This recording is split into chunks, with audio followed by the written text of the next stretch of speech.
సమాజం తలదించుకునేలా చేస్తున్నటువంటి మన భారతీయ జనతా పార్టీ సిగ్గుపడుతున్నాము. భారతదేశంలోనే భౌగోళికంగా రెండవ అతిపెద్ద ఎంపీ సీట్ అరకు పార్లమెంటు, అత్యధికంగా ఉన్నటువంటి గిరిజనులకు కేటాయించిన సీటు అది.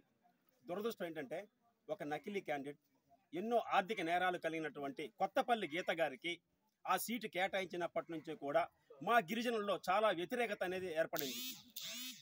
భారతీయ జనతా పార్టీ నిజంగా సీటు ఇవ్వాలనుకుంటే నిజమైన గిరిజన నాయకులు ఎంతో మంది ఉన్నారు, వాళ్ళకివ్వండి.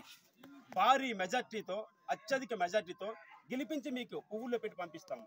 కానీ ఒక నకిలీ క్యాండిడేట్ అయినటువంటి కొత్తపల్లి గీత గారికి మీరు సీటు కేటాయిస్తే ఆమె ఇదివరకు ఎంపీగా గెలిచినా సరే గిరిజన గ్రామాల్లో అభివృద్ధి అయితేనేమి కనీసం గ్రామాల్లో ఎక్కడా కూడా ఆమె ముందుకు రాలేదు, గిరిజన సమస్యల గురించి ప్రస్తావించలేదు. కనుక ఆమెను తీసివేసి ఆమె స్థానంలో నిజమైన గిరిజనుడికి కేటాయించండి, మేమంతా గెలిపిస్తాం. జై ఆదివాసీ, జై ఆదివాసీ.